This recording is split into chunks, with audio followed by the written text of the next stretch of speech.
ቃል ዘላለም ይባረክ በድጋሚ በዚህ እንድንገናኝ ምህረቱን ያገነነልን የእስራኤል ቅዱስ እግዚአብሔር ለዘላለም ይባረክ።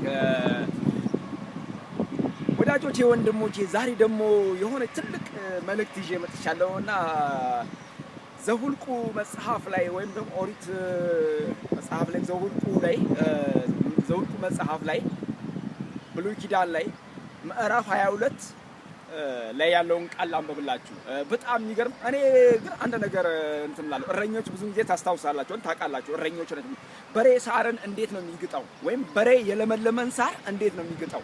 ይሄንን እናንተ ትቻለውና በዚህ አጋጣሚ የምትራገሙ አትራገሙ፣ የምትሳደቡ አትሳደቡ። ለምን መሰላችሁ? ሊያውም የእግዚአብሔር ሰዎችን የምትሳደቡ እግዚአብሔር ነው የምትሰድቡት። የእግዚአብሔር ሰዎችን የምትራገሙ ራሱን እግዚአብሔር ነው የምትራገሙ። ለምን መሰላችሁ? የሚዋጋላቸው እግዚአብሔር ነዋ። ከእግዚአብሔር ጋር ተዋግቶ ደግሞ ሰው ይደቃል። እንዲህ ይላል መጽሐፍ ቅዱስ የእግዚአብሔር ቃል። የእስራኤል ልጆችም ይላል የእስራኤል ልጆችም ተጓዙ ይላል በኢያሪኮ ፊት ለፊትም በዮርዳኖስ ማዶ በሞዓብም ሜዳ ሰፈሩና የሴፌር ልጅ ባላቅም እስራኤልም በሞዓብ በአሞራውያን ያደረገውን ሁሉ አየ ይላል። ብዙ ነበርና ሞዓብም ከህዝቡ እጅግ ፈራ። ከእስራኤል ልጆችም የተነሳ ሞዓብ ደነገጠ ይላል። ቁጥር 4 ላይ ያለችውን ቃል ልላችሁ ነው የምፈልገው። ቁጥር 4 ላይ እንዲህ የሚል ቃል አለ። ሞዓብም ይላል የሚዲያማውያን ሽማግሌዎችን በሬ የለመለመ ሳር እንደሚጨርስ ይህንን ጭፍራ በዙሪያ ያለውን ሁሉ ይጨርሳል አላቸው። በዚያን ጊዜም የሴፌር ልጅ ባላቅም የሞዓብን ንጉሥ ነበረ ይላል። ምን ላችሁ ፈልጌ መሰለህ? እዚህ ጋር ሙሉውን ስታነቡት ባላምና ባላቅ የሚባሉ ሁለት ሰዎች ነበሩ። ረጋሚና አስረጋሚ።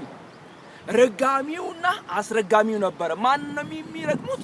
ትላንትና በምድረ በዳ ይኸውልህ በፈርዖን ጡጫ እግዚአብሔር ረድቶት እባብና ጊንጡን እግዚአብሔር አስረግጦት የእግዚአብሔር ምሕረት በስቶለት የመጣውን የኪዳኑን ሕዝብ እስራኤልን ያ ማለት የኪዳኑን ሕዝብ መስፍንን የአብርሃምን ዘር የይስሐቅን ዘር የያዕቆብን ዘር እግዚአብሔር የራራላቸውን እባብና ጊንጥ እንዳይረግጣቸው እንዳይገላቸው የጠበቀ እንዳይነድፋቸው የጠበቀውን እግዚአብሔር አምላክ የራራላቸውን ያንን ሕዝብ እርገምልኝ። ለምን? በሬ የለመለመን ሳር እንደሚጨርስ ሽማግሌዎችን ጨረሱ፣ በስብከታቸው ጨረሱ፣ በመልካም ነገራቸው ጨረሱ። በቃ እየጨረሱ ነውና እርገምልኝ ብለው ወገኔ እግዚአብሔር የመረቀውን ሰው እግዚአብሔር መርቆት ነው ከፈርዖን ጡጫ ሊያስመልጦት እዚህ አመቶ እዚህ ጋር ሲያርፉ እኮ ነው። በማረፊያ ሰዓታቸው ላይ ጠላት መጥቶ ሊረግም ይሁን። በማረፊያ ሰዓት ላይ ሊረግም ያለ ጠላት በኢየሱስ ክርስቶስ ስም የተረገመ ይሁን። መጽሐፍ ቅዱስ ሲናገር እንደዚህ ይላል፣ አብርሃምን የሚባርኩን እባርካለሁ የሚረግሙን ረግማለሁ የሚል ቃል አለ። እዚህ ጋር መጡና ከዛ በሬ የለመለመን ሳር ይኸው እንደሚግጥ እንደሚጨርስ እየጨረሱ ነው ይላል። እርገምልኝ ሲል ይኸውልህ እግዚአብሔር ደግሞ መርቅልኝ። ከዚያም በኋላ ህልምን እንዲያይ ለረጋሚው ነገረው፣ አስረጋሚው ደግሞ እርገምልኝ አለው። ወዳጆቼ እንደዛ የሚሆን ነገር የለም። እግዚአብሔር የመረቀውን ህዝብ፣ እግዚአብሔር አይዞህ ያለውን ህዝብ፣ እግዚአብሔር ከፊቱ የቀደመለትን ህዝብ፣ እግዚአብሔር ኪዳን የሆነለትን ህዝብ፣ እግዚአብሔር ጋሻ የሆነለትን ህዝብ፣ እግዚአብሔር በከፍታ ላይ እንደዚህ የሚያስወጣውን ህዝብ፣ እግዚአብሔር ወንጌሉን እንዲሰብክለት አፍ የሆነለትን ህዝብ እርገምልኝ። ለምን እንደዛ እንዳልኩ ታውቃለህ? የኪዳን ህዝብ ነው። እግዚአብሔር ኪዳን ሆኖ ገብቶለታል።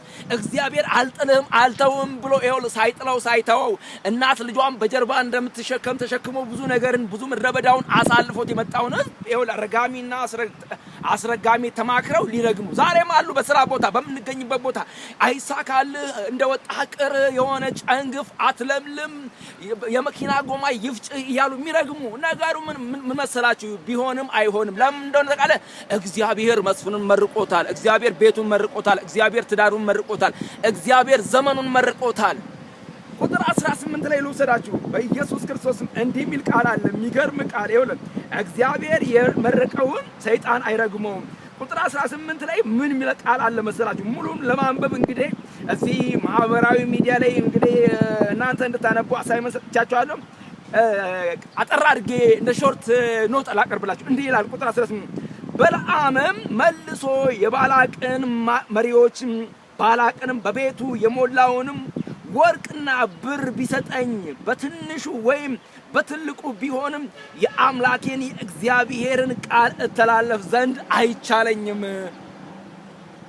ሰማችሁ? የአምላኬን የእግዚአብሔርን ቃል እተላለፍ ዘንድ አይቻለኝም። ለምን? እግዚአብሔር ሕዝቡን መርቆታል። እግዚአብሔር ሕዝቡን መርቆ ምድረ በዳውን አሻግሮታል። እግዚአብሔር መርቆታል። ከዚያም በኋላ አልሰማም ብሎ ያ የእግዚአብሔርን ቃል ሳይሰማ ሄደ። አህያዋ እንግዲህ ትንቢት እስከምታመጣላት ድረስ ማለት ነው። የሚቀረውን እናንተ አንብቡ። እንዲህ ልበላችሁ ግን እግዚአብሔር የመረቀውን አትርገሙ። እግዚአብሔር ውጣ ያለውን አትሳደቡ። ምክንያቱም ትረገማላችሁ እንጂ ምንም የምታገኙት ነገር የለም። ምንም የሚተርፍላችሁ ነገር የለም። ተመርቀናል፣ በቃ ተመርቀናል። ይኸውልህ የጊዜ ወይም ነው የእንጀራ ጉዳይ ሆኖ ተደበላልቀን ልንኖር እንችላለን፣ ግን ተመርቀናል። ሰማ? ተመርቀናል። ርግማን በመስፍር አይሰራም።